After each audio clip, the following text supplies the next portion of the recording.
Hello, America. I'm Eric Bolling in for Glenn. He's in Israel today. He'll be back tomorrow. But today, President Obama, fresh off his bin Laden victory lap, has put the immigration debate back on the front burner. He offered a speech and grabbed a photo op with the border city of El Paso, Texas. So let me get this straight. Gas prices are spiking, up 116% in the last 2 years. Unemployment raging with 14 million people out of work in America. Bank sales account for a record 34% of all home sales, and America is choking on $14 trillion in debt that threatens the republic. Yet immigration is his focus. Some leadership, Mr. President. Listen to what Mr. Obama had to say about his efforts to secure the border just moments ago. They wanted more agents at the border. Well, we now have more boots on the ground on the southwest border than at any time in our history. They wanted a fence. Well, the fence is now basically complete. All the stuff they asked for, we've done.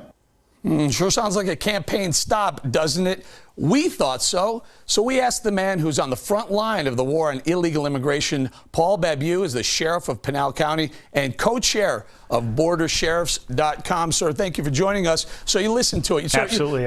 By the way, you're there. You see what's going on. What Mr. Obama portrayed versus what you see, do they match up?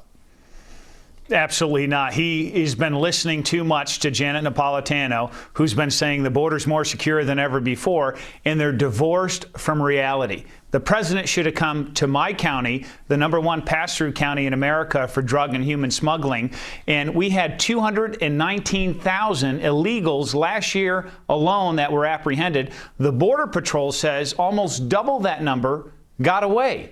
So how is that a secure border? We have as few as 75, as many as 100 lookout or scout locations on mountains from Mexico through Pinal County, just in one of the smuggling corridors, from cartels that ensure safe passage of their drug loads. So this has happened in America. The response we got when we asked for help is we get teams of lawyers sent to fight our state, further undermining the rule of law. And then they put up these insulting signs in my county that said danger, warning, travel not recommended, drug and human smuggling, armed gunmen, basically warning our American citizens that certain parts of our own country are not safe for travel. So this is unacceptable. The president is making this purely a political launch for his reelection to make it that. What I want to ask you is, there are other things besides the drug lords that are coming across, or at least you allege that there may be other things. We just captured bin Laden, we killed him. Are terrorists, is that a risk? Well, if the majority, the overwhelming majority of simple illegals can make it through our unsecured border without detection, what do we think about people with military training or those that are sleeper cells, part of terrorist organizations, that the 9/11 Commission has warned us at great length that's their plan of the enemy of America, is to slip into the United States somehow and lay in wait for commands from afar. There's no better place than to come through our unsecured border with Mexico. And Sheriff, I remember 2.5 years ago when the immigration debate was really heating up during the campaigning, you were on TV, you were saying, we need a lot. We need more than just, I don't know, a few border agents and maybe a few bucks. What exactly do you need?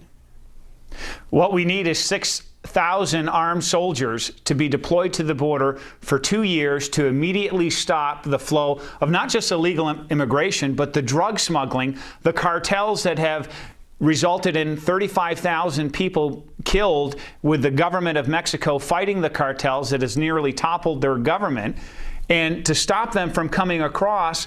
And we build this double barrier fence across about 700 miles of the 2,000 miles of border. The president's simply wrong. He's the one who stopped the fence from getting built. We've hardly built any fence. So he doesn't even have the facts straight. And then the third in sequence, what we need to do to secure the border, is this novel concept called enforcing the law. We have to prosecute anybody who comes across and breaks our laws, instead of the president apologizing for America like everything is our fault. Right. The reason why Mexico, the guns, all these issues, is just Stop apologizing for America and start defending and protecting America. Sheriff Paul, stay there for a minute. Let's bring in Fox News political analyst Juan Williams. Juan, is this a political maneuver to get the sliding Hispanic vote back on Obama's side? It's been 2.5 years since he even addressed this issue. Now he's doing a photo op and a handshake in El Paso. Sheriff Abu, right across the border in Arizona, says, hey,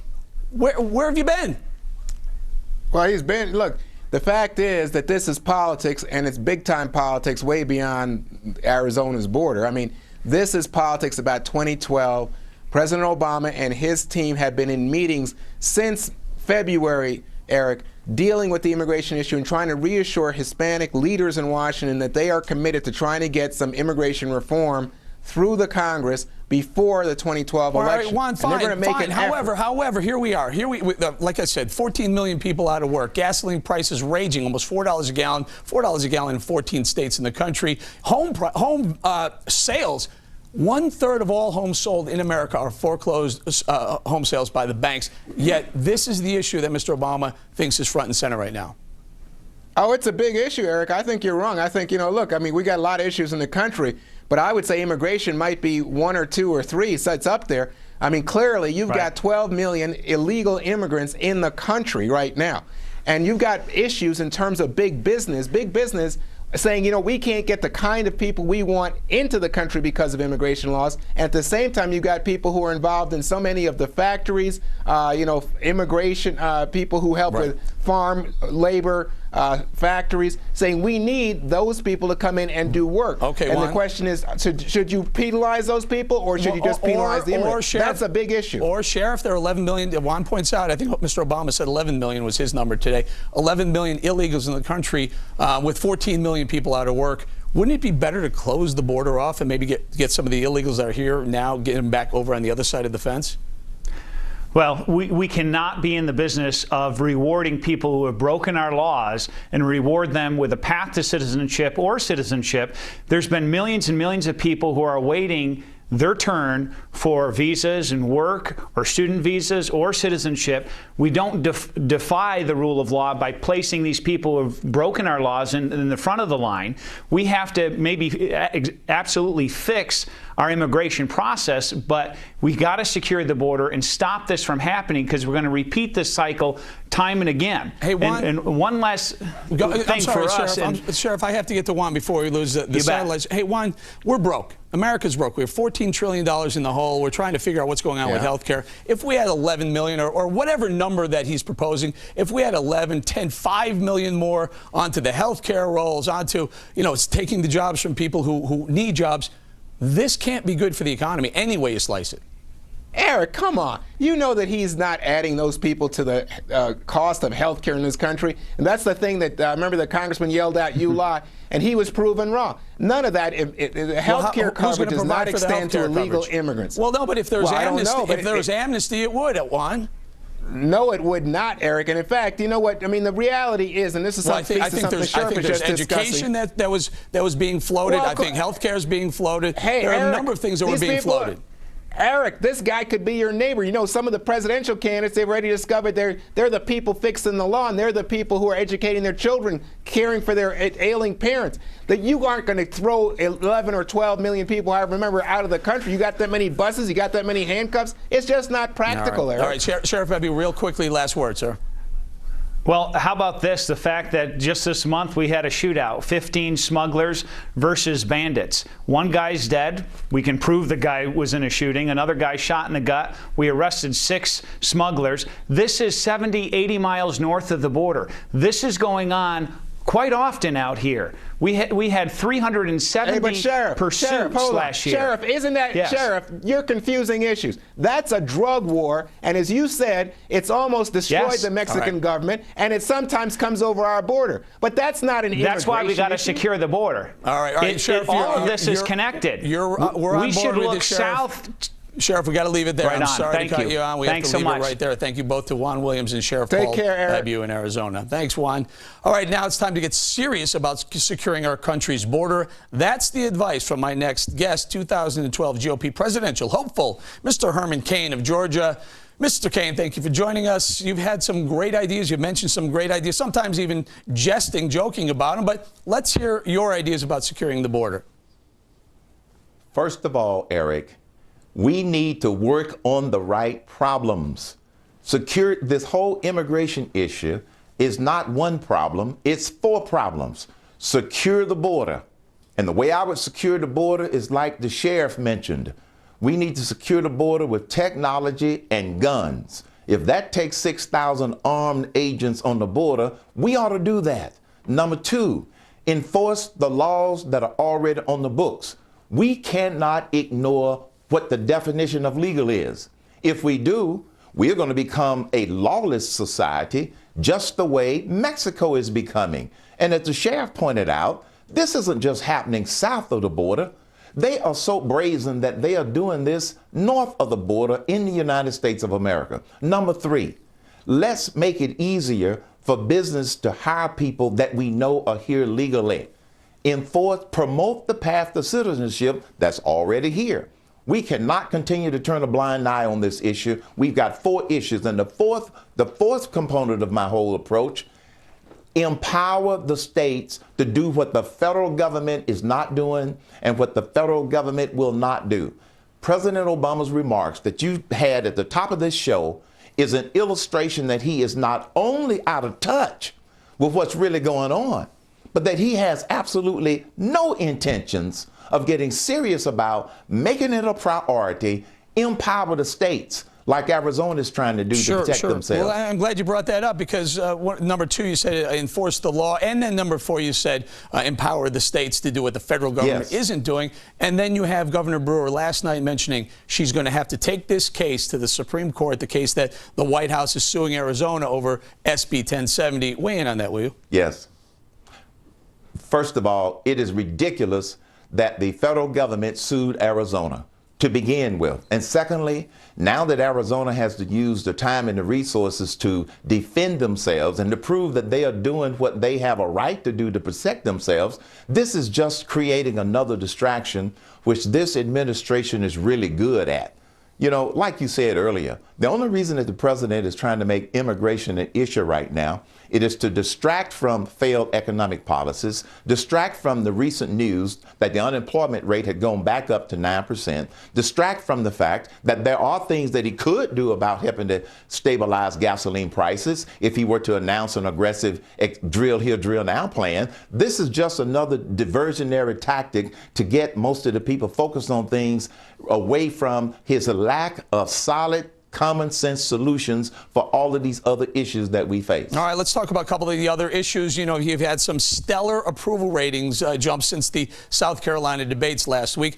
Talk to us a little bit about what you would do about that, what I mentioned earlier in the show, a $14 trillion debt that America's saddled with. I would do 2 things, Eric. First of all, we've got to stimulate this economy. And I've already laid out and mentioned my 5-point plan for stimulating the economy. Not indirect stimulus, not more government spending, direct stimulus. We've got to lower the top corporate tax rate from 35 to 25%. We are the only nation on the planet that hasn't done this. And we also must bring down the top personal tax rates. It worked in the 20s, it worked in the 60s, it worked in the 80s. It'll work again in this decade. Number 2, take capital gains tax rates to 0. Yes, 0. Stop punishing the people who are taking the risk in investing in new businesses. Number 3, suspend taxes on repatriated profits. Those profits that have been generated by multinational companies overseas, those profits are going to stay there until we stop penalizing money that comes back home. Number 4, give the American worker and the American employer a real payroll tax holiday with a 6.2% payroll tax holiday for a year for the employee and the employer. Those are direct stimuli, Eric. They have worked throughout history. And then here's the 5th thing that we do.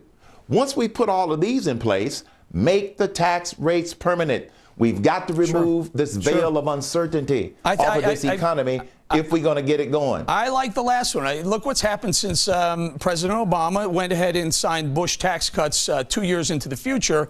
Look what's happened to the market. The economy is actually growing jobs for the first time in 2 years.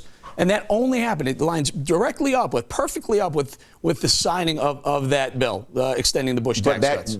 But Eric, that growth would be a whole lot more if we couple that removing the uncertainty with those other measures that I talked about. And then if we do that, then what I would do as president is I would do a horizontal cut across the board of about 10%, and then I'd do a vertical deep dive.